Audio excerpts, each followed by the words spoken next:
नमस्कार। आज हमारे यशस्वी प्रधानमंत्री श्री नरेंद्र मोदी जी का जन्मदिन है। उनको जन्मदिन की ढेर सारी शुभकामनाएं और बधाइयाँ। वो दीर्घायु हों और हमेशा एज ए प्रधानमंत्री बने रहें और इस देश के लिए ऐसे ही अच्छे कार्य करते रहें, यही हमारी कामना है।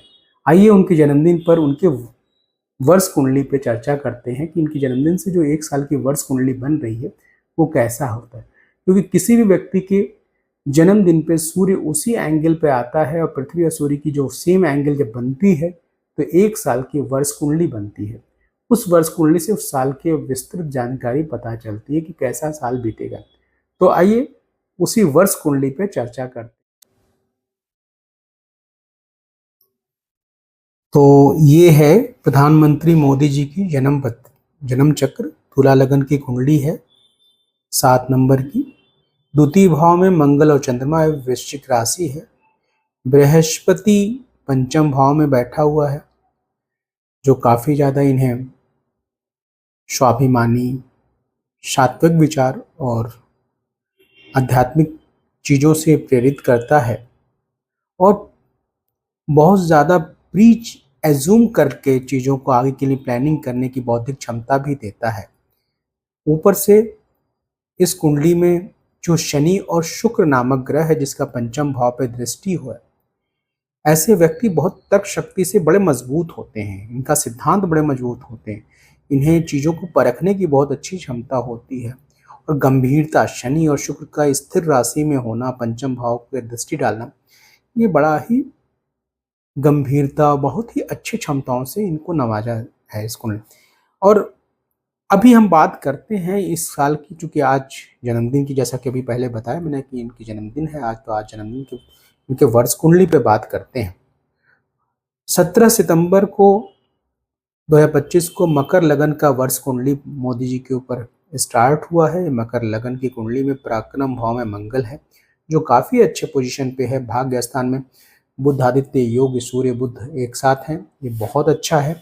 और बृहस्पति का छठे घर में होना और मंगल से मूल त्रिकोण का संबंध बनाना, ये भी एक अच्छा कॉम्बिनेशन है जो राजनीतिक वर्चस्व को कायम करता है। और तीसरे भाव में शनि, जो कि लग्नाधिपति का तीसरे भाव में होना और अपने मित्र द्वारा दृष्ट होना, ये एक बहुत ही महत्वपूर्ण कॉम्बिनेशन है। इससे ये तय होता है कि इस वर्ष कुंडली में मोदी जी के वर्चस्व में और वृद्धि होगी और लोकप्रियता भी और बहुत मजबूत होती हुई दिखाई दे रही है।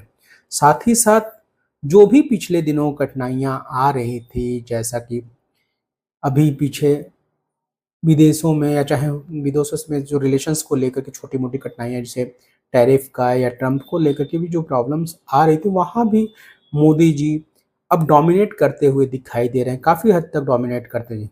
खैर, अभी हम मोदी जी की बात कर रहे हैं तो ट्रम्प पे बहुत ज़्यादा बात नहीं करें, लेकिन यहाँ पर एक बात कहना जरूर चाहेंगे कि ट्रम्प की कुंडली के हिसाब से ट्रम्प का जो समय है वो अभी खराब समय चल रहा है। वह 2 अगस्त के बाद से उनका समय काफ़ी खराब चल रहा है और आने वाले दिनों में हो सकता है कि दिसंबर से फरवरी का जो समय है, 11 दिसंबर से फरवरी का जो समय है वो ज़्यादा खराब हो। वैसे 2 अगस्त से लेकर के उनका एक डिमोरलाइजेशन का समय चल रहा है। कहीं ना कहीं 2 अगस्त से लेकर के 30 सितंबर के बीच का जो फेज है उनका, कहीं ना कहीं वो अपने ही निर्णयों में पीछे हटते हुए, अपनी ही इमेज डाउन करते हुए दिखाई दे रहे हैं। और स्वास्थ्य के दृष्टिकोण से भी उनके खराब समय चल रहा है ट्रम्प का। और दूसरी चीज़ ये है कि कहीं ना कहीं वो खुद भी कॉन्फिडेंस लैक कर रहे हैं और सर्वाधिक खराब समय ट्रम्प के लिए 10 दिसंबर से 10 फरवरी में उनके लिए खराब समय होगा। तो चलिए विषय वस्तु से भटकते हुए ना हम फिर से वापस मोदी जी की वर्ष कुंडली पे चर्चा करें।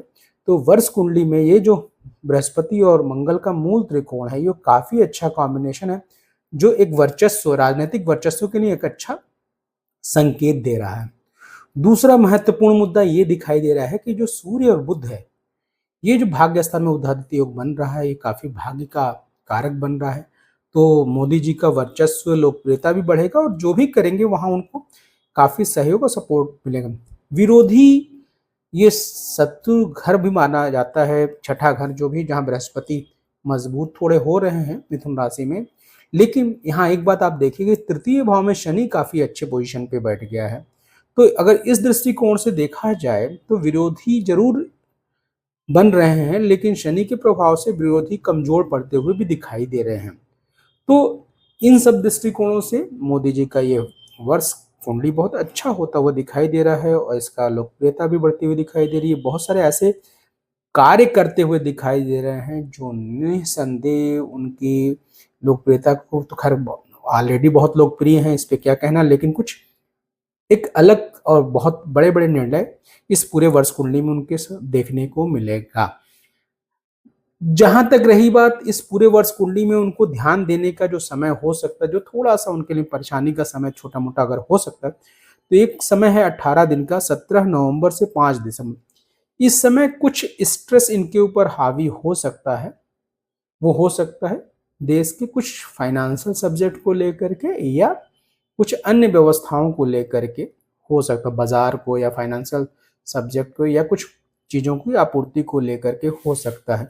तो ये समय और थोड़ा हेल्थ पे भी ध्यान देना चाहिए इनको, वो है 17 नवंबर से 5 दिसंबर के बीच। और दूसरा खराब समय मोदी जी के लिए थोड़ा बहुत हो सकता है, वो हो सकता है 5 जुलाई 2026 से 17 सितंबर 2026।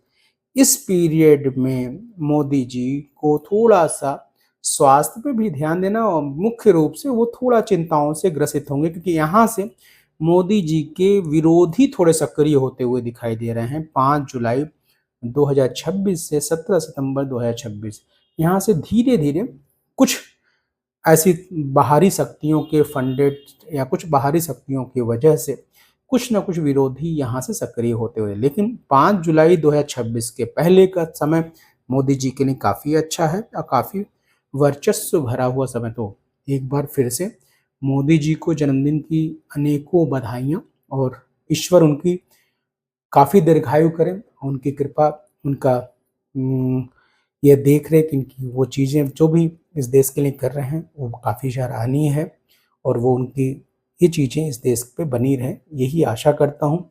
और अभी ये वर्ष ही अच्छा वर्ष कुंडली माना जाएगा। अंतोगत्वा मैं ये कहना चाहूँगा कि जैसा कि मैंने अभी एक्सप्लेन किया है, केवल 2 समय अगर छोड़ दिया जाए, 17 नवंबर 2025 से 5 दिसंबर 2025 के बीच थोड़ा बहुत मेंटल स्ट्रेस भले हो, और 5 जुलाई 2026 से 17 सितंबर 2026 इस समय थोड़ा तनाव हो सकता है, स्वास्थ्य की छोटी-मोटी दिक्कत और थोड़ा-सा इंटरनेशनल या आंतरिक विरोधियों की सक्रियता को छोड़ दिया जाए तो पूरा का पूरा शेष पूरा समय मोदी जी के लिए काफ़ी अच्छा है। इस सितंबर से लेकर के 17 सितंबर से लेके अगले 5 जुलाई तक का जो समय है मोदी जी के लिए काफ़ी अच्छा कहा जाएगा, जैसा कि मैंने एक्सप्लेन किया है। हाँ, लेकिन अगले वर्ष कुंडली में थोड़ी चिंताएँ हैं।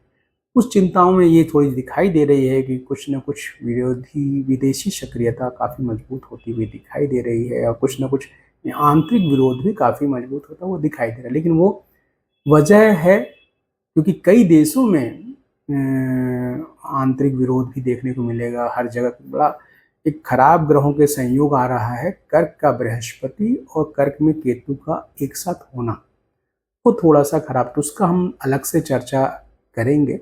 अभी मोदी जी को उनकी जन्मदिन की ढेर सारी शुभकामनाएं, बधाइयाँ। बहुत ही अच्छा वर्ष है, बहुत ही अच्छा उनके द्वारा इस पूरे वर्ष में कार्य होने हैं। नमस्कार।